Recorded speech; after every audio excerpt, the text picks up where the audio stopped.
तीन सबसे अच्छे दोस्त भूषण, रवि और संतोष रहते थे।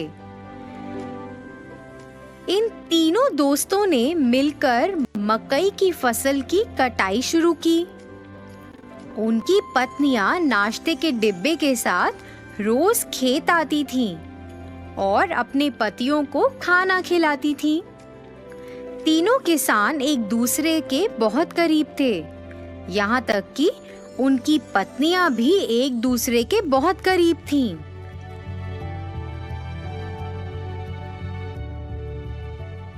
तीनों ने बहुत मेहनत की और बदले में उन्हें बहुत अच्छी फसल मिली।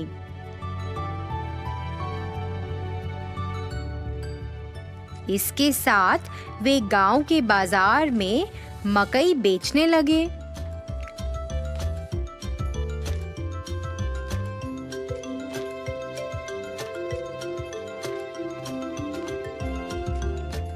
कुछ ही समय में स्वाद और मिठास के कारण सभी मकई भुट्टे बिक गए और दिन के अंत में उन्हें खूब कमाई हुई। उन्हें जो भी मुनाफा मिलता था वह उस पैसे को अपनी पत्नियों को भविष्य में उपयोग के लिए दे देते थे। उन तीन दोस्तों के लिए फसल काटना, खेत में देखभाल करना। तीनों किसान अपनी दिनचर्या में व्यस्त हो गए। उनकी पत्नियां अपने दैनिक घरेलू कामों को पूरा करती थीं और एक साथ एक जगह बैठकर फिर गपशप करती थीं। फिर एक दिन रवि और संतोष की पत्नी आपस में बैठकर बातें कर रहे थे। फिर भूषण की पत्नी अपने गले में एक बहुत लंबी सोने की माला पहनकर आश्चर्यजनक तरीके से उनके पास आई। अन्य दो महिलाएं उस लंबी सोने की माला को देखकर आकर्षित हुईं और वो भी वैसी माला खरीदना चाहती थीं। यह जानने के बाद कि भूषण की पत्नी ने अपने पति की बचत से सोने की लंबी चेन खरीदी है, उन्होंने भी अपने पतियों की बचत से सोना और साड़ी खरीदे और फिर उन्होंने ऐसा करना शुरू कर दिया।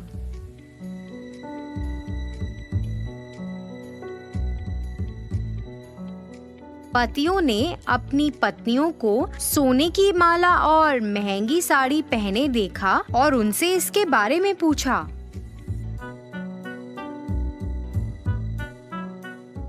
ऐसा बेफजूल खर्च पर पैसा बर्बाद करने के कारण वह सभी अपनी पत्नियों से नाराज थे और तीनों गुस्से में घर से निकल गए और सीधे खेत में आ गए। तीनों ने इस पर चर्चा की। वह उन्हें सबक सिखाना चाहते थे। उन्हें ऐसा लगा कि अगर वह अब सही निर्णय नहीं लेंगे तो भविष्य में नुकसान उठाना पड़ सकता है। इसलिए वे एक विचार लेकर आए जो इस मामले में उनकी मदद कर सकता था। इसे लागू करने के लिए सभी घर वापस गए। हमारे भविष्य के बारे में बिना सोचे तुमने हमारी बचत को बर्बाद कर दिया। इसके बदले में तुम्हें एक व्यवसाय या नौकरी करके अपने सोने और साड़ियों के मूल्य जितना पैसा कमाना पड़ेगा।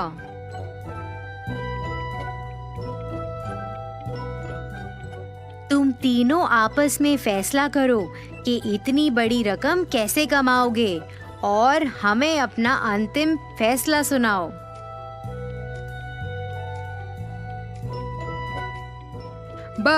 हमें बस ये बताएं कि आप तीनों कब शुरू करने जा रहे हैं। जल्दी निर्णय लो। आप महिलाओं के पास सिर्फ 30 दिन हैं।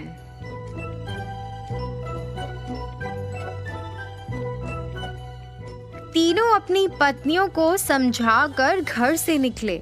उसके बाद तीनों पत्नियां अपने सामान्य स्थान पर मिली। 30 दिनों में इतनी बड़ी कमाई कैसे संभव है? इतनी बड़ी रकम कमाने के लिए हमें ऐसा व्यवसाय शुरू करना होगा जो इस गांव में अभी तक नहीं है। यह क्या व्यवसाय हो सकता है? तीनों ने खूब चर्चा की।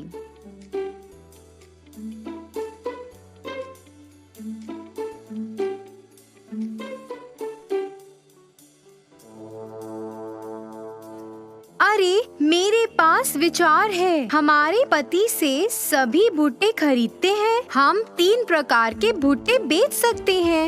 एक कच्चे, फिर एक तले हुए और एक वो जिस पर नींबू, नमक और काली मिर्च का लेप हो। अन्य 2 महिलाएं भी भूषण की पत्नी से सहमत थी। वे तीनों अपने पतियों के पास गईं और अपने विचार के बारे में बताया। उनकी बात सुनकर तीनों किसानों ने सहमति जताई। उस दिन से उन तीनों ने बहुत मेहनत करना शुरू कर दिया, जैसा कि उन्होंने अपने पतियों से वादा किया था। उन्होंने अपनी दुकान के ठीक सामने एक बोर्ड लगाया जिस पर लिखा था कच्चा भुट्टा 15 रुपए, तला हुआ भुट्टा 20 रुपए और तला हुआ भुट्टा नमक, नींबू और काली मिर्च के साथ 25 रुपए। एक महिला ने भुट्टे का छिलका उतारा, दूसरी ने भुट्टे को भूना और तीसरी ने भुट्टे पर नींबू, नमक और काली मिर्च का लेप लगाया। बाद में उन्होंने उसे बेचकर पैसे कमाए। हालांकि ये महंगा था, पर फिर भी लोगों ने उसे खरीदना शुरू किया। 2 दिनों में ही काफी लोग भुट्टे लेने के लिए आए। उस मीठे रसीले भुट्टे के लिए लोग लंबी कतार में खड़े होकर इंतजार कर रहे थे। दिन के अंत में उन्होंने भुट्टे बेचकर 6,000 रुपए कमाए। इसी तरह से यह 30 दिनों तक जारी रहा और उन्होंने लगभग 1,80,000 रुपए कमाए। 31वें दिन वे तीनों अपने व्यवसाय से कमाए हुए पैसे लेकर अपने पतियों के पास गईं।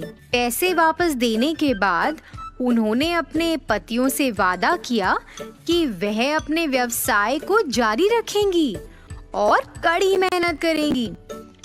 इसी तरह तीनों महिलाओं को पैसों और मेहनत का मूल्य पता चला। उन्हें अपनी गलती का एहसास हुआ। उन्होंने पहले की गई गलती को कभी नहीं दोहराया। उन्होंने अपने पतियों के काम में बटाया। बहुत सारी कमाई के साथ वे नाम और प्रसिद्धि के साथ खुशी से रहते थे।